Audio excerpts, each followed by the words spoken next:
Imagine that you woke up in the morning and your legs didn't work. Or maybe your legs worked, but your stomach was no longer digesting food. Or maybe when you're brushing your hair, you noticed a large amount of hair falling out. These are all things that a person with lupus might have to deal with. I want to share with you something about myself that I have not shared with you yet. And I'd also like to explain to you what lupus is and what lupus does. And I'd also would love to explain to you the spoon theory and help you understand a little clearer picture of what lupus is in a person's life. Why did I choose this topic to share with you? Why is this important, you may ask? I want to tell you about my grandfather. He passed away 7 years ago from lupus. Through having him have this disease, I was able to see what lupus was and how it affected him, the different ways that his life changed when he was diagnosed with lupus. But not only that, I was diagnosed with lupus 5 years ago. It changed my life in so many different ways. I no longer was as active as I was no longer allowed to do things that I used to love to do. I had to think through my everyday life, and I had become very close friends with my doctors. It took nearly 8 years to be diagnosed with lupus. I had many tests, many different diagnoses, and many different complications through the trial and error of being able to be diagnosed. After being diagnosed with lupus, however, I needed to learn what lupus really was and what it was going to be doing to me. I found out that lupus is also known as systematic lupus erythematosus, a very complicated disease. But what really was it? Lupus is a chronic autoimmune disease that can affect any part of your body at any time. It's all on its own choosing. According to lupus.org, 16,000 new patients are diagnosed every year, and each one of those is different, and each one has different symptoms. Most people think that lupus is related to cancer or arthritis. However, cancer is a disease where a condition of malignant abnormal tissue grows and attacks the healthy tissue surrounding it. But lupus is an immune system disease where the immune system can't tell what's good and bad, so it just decides to attack everything. LupusInstituteResearch.org tells us that 90% of lupus patients are women. However, as you know, as my grandfather had it, it is not only a woman's disease, but is classified as a woman's disease. There are no ways, one way to diagnose lupus. You really need to meet 4 of the 11 criteria.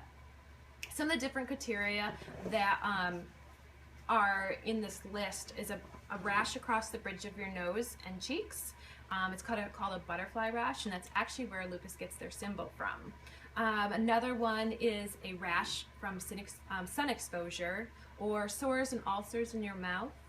Any pain, stiffness, or just difficult joints. Swelling around the linings of your lungs and your heart. Kidney disease, neurological disorders, blood disorders, and other positive blood tests. Those are just some of the criteria. I have 9 of the criteria, and it was not easy to get to that answer of yes, you have lupus. No case is easy, and no case is the same. After learning what lupus was, I needed a way to be able to explain it to everybody else around me. As you can see, it's not an easy one answer, yes, this is what lupus is.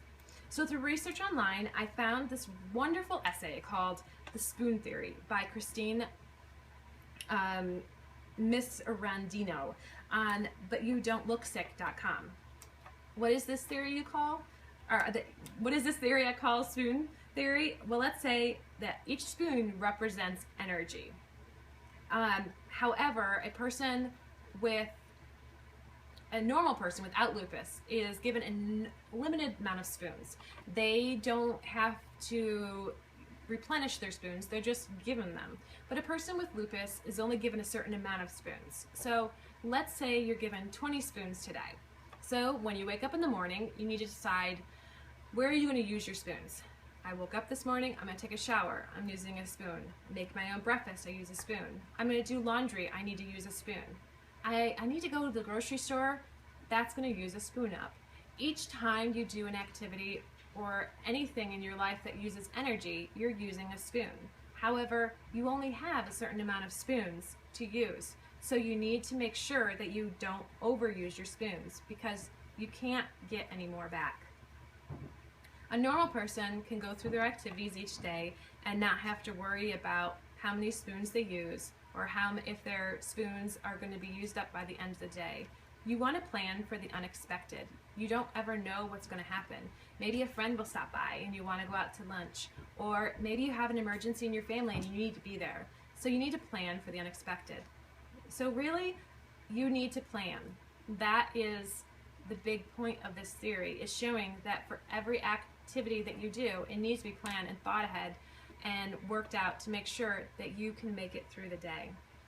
So a normal person might be able to go through an everyday life and never have to think about what they do or realize that, I'm okay, I don't have to worry about it. But a person with lupus has to think ahead of time and know that this is going to cost them, and where is it going to cost them. You do not get to replenish your spoons or carry your spoons over. So in the morning, you get the same amount of spoons as you started with the next day, if you're lucky. Sometimes you don't. And then maybe, just per chance, you get an extra spoon. That's always lucky, and that's always fun. Now that I had a way to explain what lupus was for me, and also to explain it to others, it made it a little easier for others to see what it was that I went through. That even though I didn't look sick, I was no longer the same. I hope that I was able to bring lupus to life for you and to explain it to you and show you what lupus really was. Lupus is an important topic for me because it has touched each area of my life. It has affected my life and the lives of others around me. It was important that I couldn't just tell you that I have lupus, but to also show you what lupus was. And I hope that the spoon theory gives you a chance to see and what it is for everyday person to go through. It is a funny thing to say that I'm thankful for lupus. I know, really, how can I be thankful for a disease? But I am thankful because it has taught me what is really important, and no matter how bad the days are, I know God's there for me, and I know that God is in control. I do not know what the future brings for me, but I plan to live every day to the fullest and pray that God is there for me and can use me. Thank you.